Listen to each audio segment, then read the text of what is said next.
कृषक परिचय पत्र 2025 देशर कोटी कोटी चाषी को तुरंत 5 लाख टंका मिलिबो। चाषी पंजीकरण एवं परिचय पत्र डाउनलोड आरंभ हो जाइछि।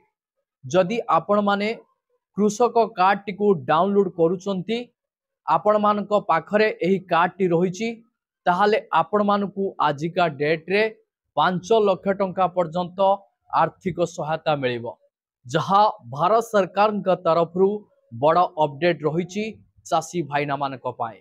तो यही वीडियो माध्यम मु आपण मानकु डिटेल्स जणाइबी। आपण कृषक कार्ड टी निजर मोबाइल माध्यम रे सहज प्रक्रिया केमिति डाउनलोड करि परिबे, ता सहित सरकार तरफ जो मानक पाखरे कृषक कार्ड रही तो सेमानंकु 5 लाख टंका तुरंत आर्थिक सहायता मिलुची।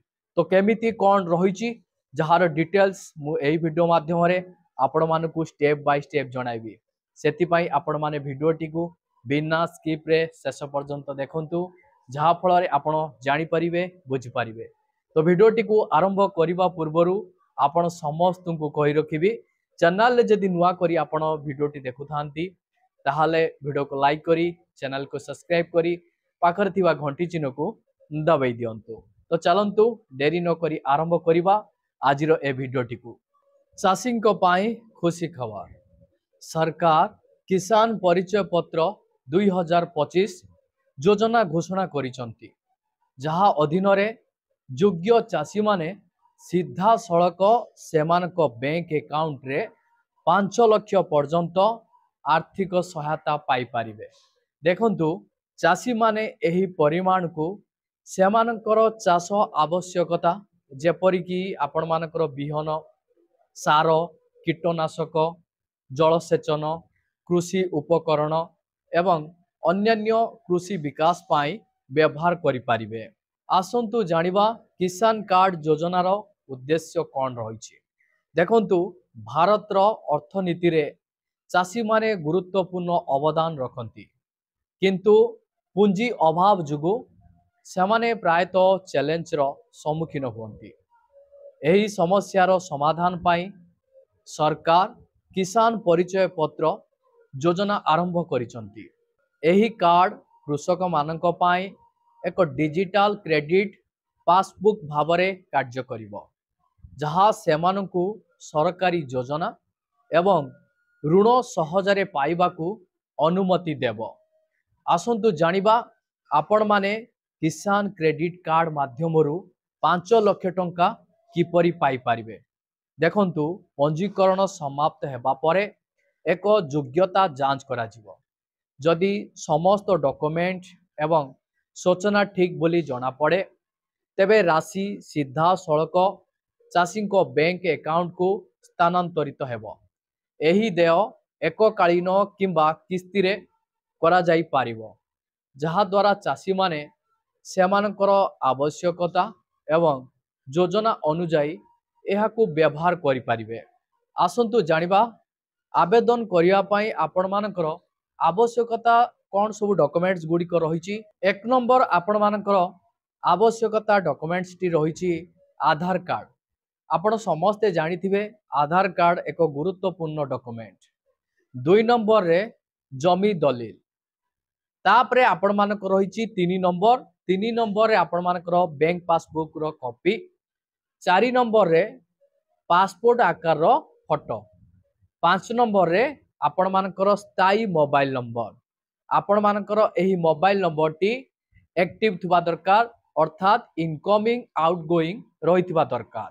ये तो थिला आपण मानकर आवेदन पाई सहायता राशि पाइबा पाई आवश्यकता डॉक्यूमेंट्स गुड़िक। आसंतु जानिबा किसान कार्ड रो लाभ कौन सब रही। एक नंबर लाभटी आपण मानक रही 5 लाख टंका पर्यंत आर्थिक सहायता। आपण माने 5 लाख टंका पर्यंत आर्थिक सहायता पाई परिबे। 2 नंबर रे सहज एवं द्रुत लोन रो सुविधा रही। आपण माने जेते बेले चाहिए जो मुहूर्त रे चाहिए कृषि आवश्यकता पाई लोन मध्य करि पारिबे।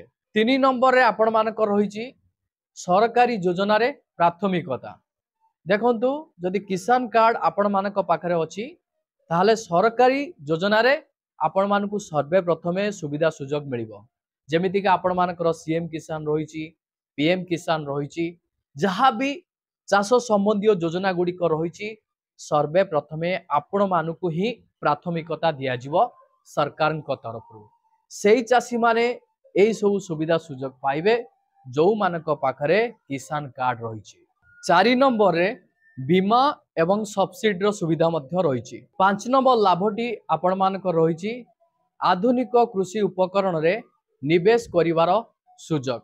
देखंतु आपण मानकु एही लाभ अत्यंत सुविधाजनक करिवो। आसंतु जानिबा पंजीकरण प्रक्रिया केमिति कोन रही। आपण माने चाहिए ऑनलाइन एवं ऑफलाइन उभय माध्यम रे पंजीकरण करि परिबे। तो आसंतु एहार आवेदन प्रक्रिया उपरे टिके नजर पकेइबा। सर्वे प्रथमे मु आपण मानकु ऑनलाइन रे केमिति पंजीकरण करा जाय तार प्रक्रिया विषय रे संक्षिप्त रे जणाउछि।